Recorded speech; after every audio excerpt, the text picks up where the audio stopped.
साथियों नमस्कार, सत श्री अकाल, सलाम वालेकुम, जय भीम, जोहार, राम राम साह। मेरा नाम है राजीव कुमार और इस समय हम दाहिना गांव में हैं और दाहिना गांव की पहचान पूर्व प्रधान सालेराम शर्मा जी के नाम से अच्छी खासी है। इसीलिए सांझ का समय है, इनसे थोड़ा सा संवाद करते हैं कि विधानसभा चुनाव में जो मतदान चल रहा है उसमें क्या कुछ रुझान है और क्या कुछ परिणाम आने की संभावना है। क्या लग रहा है आपको, परिणाम कैसा रहेगा बयान रूपबास का? सच्ची बता दो। बात तो सच्ची होनी चाहिए। तो यह कि ऋतु जीतेगी, ऋतु बनावट चुनाव जीतेंगी। अच्छा, कोई शंका नहीं। उसमें कोई तरह की कोई शंका नहीं बची है। तो ये राष्ट्रीय पार्टियों के प्रति क्यों उदासीन रहे लोग? क्या कह रहे? राजस्थान में ये तो काहे सच्चाई सच्चाई है, इसमें कोई बात नहीं है। दोनों राष्ट्रीय पार्टियों के प्रति क्या कुछ रुझान रहा है लोगों का? मतलब इस चुनाव में मैंने तो ऐसा देखा, हिंदुस्तान का आदमी 76 साल में ये सीख ही नहीं पाया कि वोट कहाँ देना चाहिए। आज तो भाई भतीजा, जातिवाद, क्षेत्रवाद, मतलब जो राष्ट्रीय मुद्दे हैं या प्रांत के मुद्दे हैं उन पर तो चर्चा ही खत्म हो जाती है। केवल जातियों में बट गए लोग, जाति के हिसाब से वोट डाल रहे हैं। एक मेरा आपसे जैसे मेरा कटाव है तो आप जहाँ रह रहे हो मुझे उसके विरोध में जाना, कोई इस तरह का ज्ञान ही नहीं है। जैसे मैंने आज टीवी पे देखा, बहुत महिला कह रही थी कि हम तो उस व्यक्ति को वोट देना चाह रहे हैं जो इस हिंदुस्तान को इस तरह बढ़ाए, जो जैसे आज मोदी जी ने पूरे विश्व में जो डंका बजा रखा है हिंदुस्तान का, उसके हिसाब से वोट डालना है। तो वो औरतों में तो भी बुद्धि है, पर यहाँ तो इस पर कोई चर्चा नहीं है कि भाई सत्ता किसके हाथों में सौंपनी चाहिए। आज देश को कोई बचाने वाला है इस हिंदुस्तान में, तो मैं पार्टी से हटके बात कर रहा हूँ। मैं भाजपा के हिसाब से बात नहीं कर रहा कि वो भाजपा के मोदी इसलिए कर रहा हूँ, पर मेरा जो अनुभव है अब तक का 60 साल का, उसके हिसाब से बात कर रहा हूँ कि आज हिंदुस्तान को बचाने वाला केवल एक व्यक्ति है हिंदुस्तान में, जो इस हिंदुस्तान को सुरक्षित रख सकता है और हिंदुस्तान की हैसियत को बढ़ा सकता है और बढ़ा रखी है। आज उसने विश्व में डंका बजा दिया। ये केवल मोदी की देन है और आगे भी यही होगा। हाँ, लोकसभा चुनाव में हमें जरूर भरोसा है कि लोग मोदी के नाम पर वोट डालेंगे और आज भी हमें ऐसा लग रहा है कि सरकार तो राजस्थान में भाजपा की बननी है। यहाँ तो चक्कर क्या था कि पहली बार मैंने अपनी 60 साल की राजनीति दांव पे लगा के किसका साथ दिया, इसका, ऋतु बनावट का। और नेताओं के जो फैसला था नेताओं का, प्रांत के मानो या केंद्र के मानो, वो मुझे अच्छा नहीं लगा कि एक पुराने कार्यकर्ता को टिकट ना दे के एक नए आदमी को टिकट दे दिया जो कार्यकर्ता नहीं था, कभी नया आया उसको टिकट पकड़ा दिया 2013 में। उस नाराजगी से मैंने सैद्धांतिक रूप से कि पार्टी के कार्यकर्ता को, जो कार्यकर्ता फर्श बिछा रहा है, 20 साल से काम कर रहा है, उसको नकार के 40 आदमी को टिकट दे देना, इसलिए मैं अलग चला गया। पार्टी का मैं जरूर ये मानता हूँ, आभारी हूँ पार्टी का कि मुझे यहाँ से लेके दिल्ली तक के जो बड़े बड़े नेता हैं उन तक से मेरा परिचय था। एक साधारण आदमी था नहीं मैं।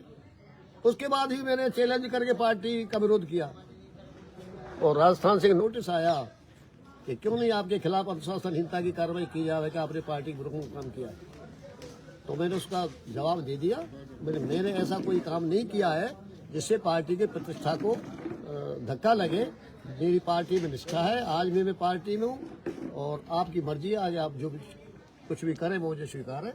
इसलिए पर पार्टी ने इतना किया कि उस नोटिस को भी खारिज कर दिया, मुझे पार्टी से निकाला नहीं और इस व्यक्ति को निकाल दिया। निकालने के बाद भी इस व्यक्ति को पार्टी में ले लिया, ऋषि को, ऋषि की पत्नी को, और 18 में फिर टिकट भी दिया। हम तब भी साथ रहे, तन से, मन से, धन से। अब इतना जरूर है कि वो 12 साल से लगातार दोनों पति पत्नी जन संपर्क में रह रहे हैं। दूसरा कारण एक और है कि इन जाटवों ने ज्यादातर लोगों को जो परेशान किया है धारा 3 के मामले में, इसलिए लोग ज्यादातर जाटवों से नाराज हो गए, एकदम लामबंद हो गई जाती इसके पक्ष में। और कुछ वो 2 बार की हार की सिंपैथी, आप जानते हो हिंदुस्तान भावुक तो है ही, भाई इंदिरा गांधी मरी, राजीव गांधी को सत्ता सौंप दी, चौधरी चरण सिंह मरे, अजीत सिंह ने उसका फायदा उठाया है। डीग में राजा मान सिंह मरे, दीपा आ गई सिंपैथी में। तो यहाँ भावुक है हिंदुस्तान का व्यक्ति, यहाँ अमेरिका थोड़ी है। वो बेटा खड़ा है, मतलब ये खड़ा देखो, ये अमेरिका वोट डलते हैं, वहाँ कोई नहीं देखता ये कि मैं भी रहा हूँ वोट के समय में। जब वोट डला था एक बार वहाँ अमेरिका में, तो मैं वहीं था और मेरे आए वोट डल रहे थे अमेरिका में। तो वहाँ तो ये देखते हैं कौन व्यक्ति देश को आगे बढ़ाएगा, कौन व्यक्ति हमें रोजगार देगा, कौन व्यक्ति विकास करेगा है। और पहले तो चुनाव होता है पार्टियों का, कि पार्टियों में से कौन व्यक्ति लड़ेगा जो इस काबिल है, तो वो उसको चुनते हैं जिसमें योग्यता होती है, जिसमें गुर्दा होता है उसको चुनते हैं। यहाँ ना कोई योग्यता की पहचान, ना गुर्दे की पहचान है। अब विधानसभा में कोई पहुंच जाए, अब ऐसे व्यक्ति को चुन देना कि जो विधानसभा में आपकी बात भी नहीं बोल सके। अब मैं तो ताज्जुब करता हूँ, हिंदुस्तान में 60 साल में नहीं समझ पाए लोग कौन जाना चाहिए। जब आपकी बात को मुस्तैदी से रखने वाला लोकसभा और विधानसभा में, मैं एक बार लोकसभा में गया और करीब घंटा भर रुका, ज्यादा रुका हूँ।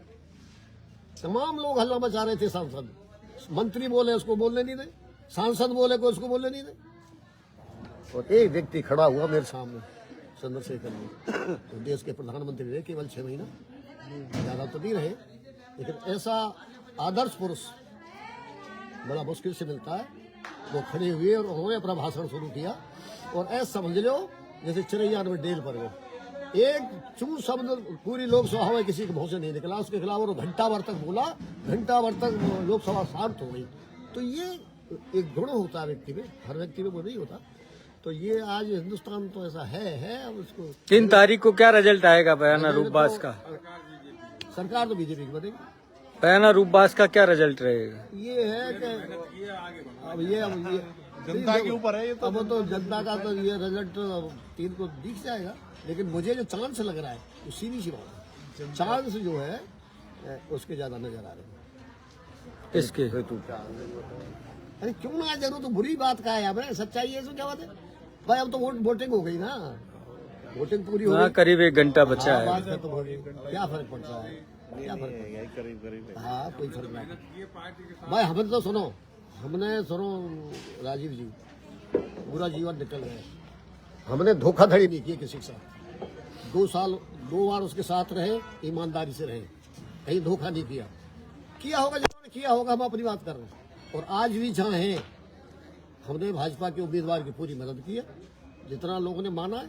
लेकिन अब एक हवा जैसी चल रही है, उस हिसाब से कह रहा हूँ मैं तो, कि हवा के हिसाब से लग रहा है कि उसकी जीत नजदीक है। ये है। राम राम साहब। चाय पिला दो।